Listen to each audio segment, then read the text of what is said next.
IT job కోసం try చేస్తున్నారా? Coding tutor లో ట్రైనింగ్ తో పాటు స్టైఫండ్ అండ్ 100% జాబ్ గ్యారంటీ. నమస్తే, నేను Keshav. Welcome to Suman TV. Supreme court సుదీర్ఘ విచారణ తర్వాత కోల్కతా ఇన్సిడెంట్ విషయంలో కీలకమైనటువంటి మార్గదర్శకాలను జారీ చేసింది. ఈ కేసుకు సంబంధించి తదుపరి విచారణ ఈ నెల 22వ తేదీకి వాయిదా వేసినప్పటికీ అసలు చేయాల్సినటువంటి తక్షణం తీసుకోవాల్సినటువంటి చర్యలేంటి అనే అంశం పైన ఒక సుదీర్ఘమైనటువంటి ఆర్డర్ ఇచ్చింది. ఆర్డర్లో ఏముంది? దీని ద్వారా ఒక నేషనల్ టాస్క్ ఫోర్స్ను కూడా సుప్రీంకోర్టు నిర్దేశిస్తున్నట్టుగా ఆదేశించింది. ఈ నేషనల్ టాస్క్ ఫోర్స్ ఏం చేయాలో కూడా సుప్రీంకోర్టు తన ఆర్డర్లో పేర్కొంది. ఆ విశేషాలను ఒకసారి మనం చూద్దాం. సుప్రీంకోర్టు ఇచ్చినటువంటి ఆర్డర్ కాపీ ఈరోజు కోల్కతాలో జరిగినటువంటి అభయ ఇన్సిడెంట్ పైన రాష్ట్ర ప్రభుత్వాలు, అలానే మెడికల్ విభాగాలకు సంబంధించి మెడికల్ శాఖలకు సంబంధించినటువంటి సిబ్బంది తీసుకోవాల్సినటువంటి జాగ్రత్తలు, వాటన్నిటినీ కూడా విశేషంగా వివరించేటువంటి ప్రయత్నం సుప్రీంకోర్టు చేసింది. ఇందులో ఉన్నటువంటి కీలకమైన అంశాలు అంటే దేశవ్యాప్తంగా ఆరోగ్య రంగంలో ప్రధానంగా శిక్షణ మార్గంలో ఉన్నటువంటి విద్యార్థులు, ఇప్పుడు ఉన్నటువంటి ట్రైనీ డాక్టర్స్, జూనియర్ డాక్టర్స్ ఎదుర్కొంటున్నటువంటి అనేక అంశాలకు సంబంధించినటువంటి విస్తరణ రూపంలో ఉన్న ఆ విషయాల్ని సుప్రీంకోర్టు ఈ ఆర్డర్లోనే వివరించింది. దీనిపైన సమగ్ర అధ్యయనం అవసరమైనటువంటి అభిప్రాయానికి సుప్రీంకోర్టు వచ్చింది. దీనికోసమే నేషనల్ టాస్క్ ఫోర్స్ ఏర్పాటు చేయాలనేటువంటి నిర్ణయం తీసుకుంది.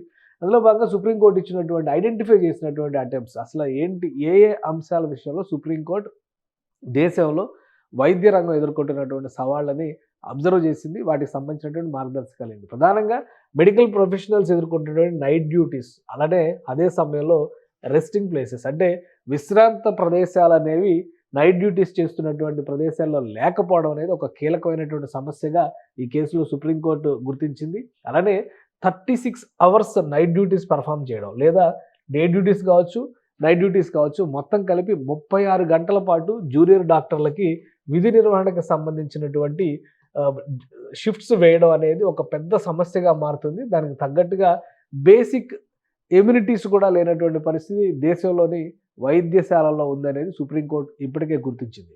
దీనికి సంబంధించి రిపోర్ట్ రావాల్సింది, కానీ సుప్రీంకోర్టు దృష్టిలో ఈ అంశాలన్నీ ఇప్పటికే ఉన్నాయి.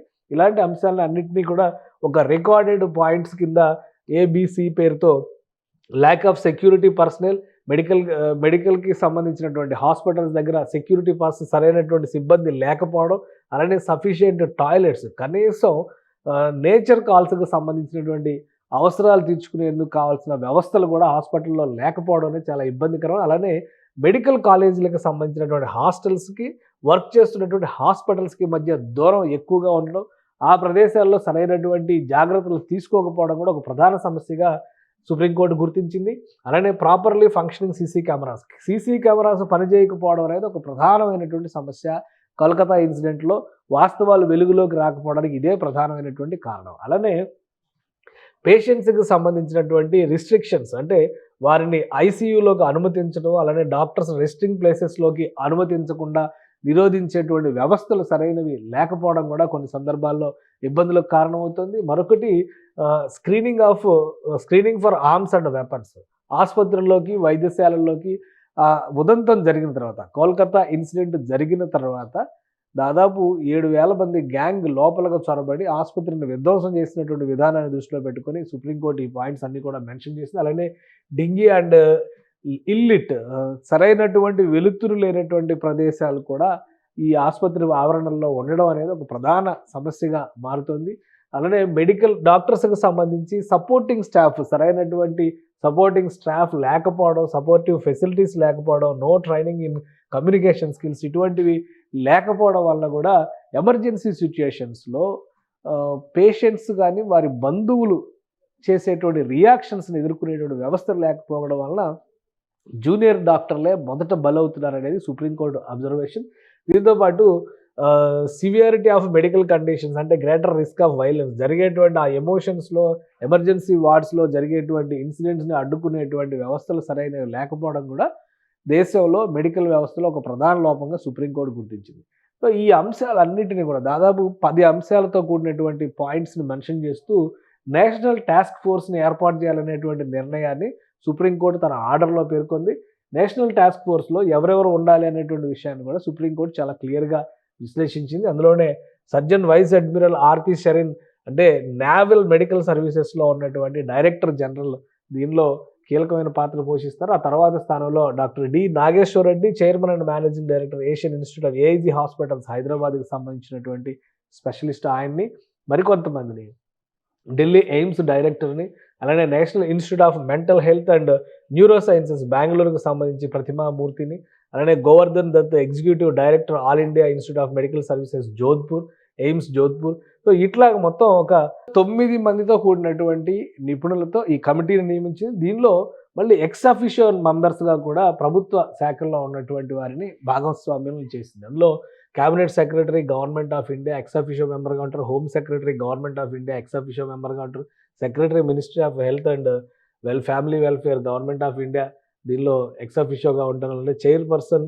నేషనల్ మెడికల్ కమిషన్, అలానే president national board of examinations. వీళ్ళని కూడా వీళ్ళ 5గురిని కూడా కలిపి ఈ బోర్డులో ఈ కమిటీలో మెంబర్స్గా వేసింది. వీరికి 2 ప్రధానమైనటువంటి లక్ష్యాలు అంటే ఏం చేయాలో కూడా సుప్రీంకోర్టు చాలా క్లియర్గా కేటగారికల్గా ఎక్స్ప్లెయిన్ చేసింది. ప్రస్తుతం దేశంలో ఆరోగ్య రంగం ఎదుర్కొంటున్నటువంటి సమస్యలను ఒకవైపు చెబుతూనే ఈ కమిటీ పరిశోధించాల్సినటువంటి అంశాలను కూడా సుప్రీంకోర్టే విశ్లేషించింది. అందులో చూద్దాం 2 ప్రధానమైనటువంటి విభాగాలుగా ఈ కమిటీ నివేదికని విభజిస్తూ సుప్రీంకోర్టు కీలకమైన డైరెక్షన్ ఇచ్చింది. Preventing violence including gender based violence against medical professionals. అంటే ఈరోజు కోల్కతాలో జరిగినటువంటి అభయ ఘటనకి సంబంధించినటువంటి ఇన్సిడెంట్ని దృష్టిలో ఉంచుకుని అటువంటి వైలెన్స్ని దాష్టికాలని నిరోధించేందుకు కావాల్సినటువంటి జాగ్రత్తలు తీసుకోవడం పైన ఒకవైపు పరిశీలన జరిపితే, మరోవైపు providing and enforceable national protocol for dignified and safe working conditions. ఇది చాలా ముఖ్యమైనది.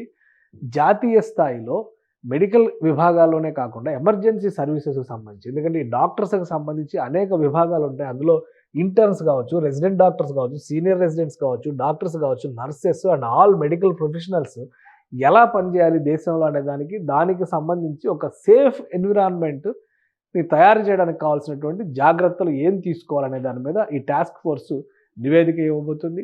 3 వారాల గడువుని సుప్రీంకోర్టు ఈ టాస్క్ ఫోర్స్ ఇవ్వబోయేటువంటి నివేదికకి సంబంధించి నిర్దేశించింది. ఈ 3 వారాల్లో మొత్తం ఏ అంశాలపైన ఈ బ్రాడ్గా 2 కేటగిరీలు విభజించింది. అందులో కూడా పరిశోధించాల్సినటువంటి అంశాలు ఏంటి, జరగకుండా నివారించాల్సిన మరొక సంఘటన జరగకుండా చేయాల్సినటువంటి జాగ్రత్తలు ఏంటి, ముఖ్యంగా రాష్ట్ర ప్రభుత్వాలకు సంబంధించినటువంటి మెడికల్ ఇష్యూస్లో మెడికల్ ఎమర్జెన్సీస్కి సంబంధించి నిర్భయ ఘటన లాంటి సంఘటనలు చూసిన తర్వాత దాని నుంచి ఎదుర్కోవాల్సినటువంటి గుణపాఠాలు, అభయ కావచ్చు, నిర్భయ కావచ్చు, వాటిని దృష్టిలో పెట్టుకుని recommendations, all aspects of action plan highlighted above and any other aspects of the members to seek cover. అంటే సుప్రీంకోర్టు ఇంత వైడ్ రేంజ్గా తన విశ్లేషణ ఇచ్చిన తర్వాత కూడా ఈ కమిటీ మెంబర్స్ ప్రత్యేకంగా కవర్ చేయాల్సినటువంటి అంశాలు ఉంటే నిర్భయంగా వాటిని మెన్షన్ చేయొచ్చు.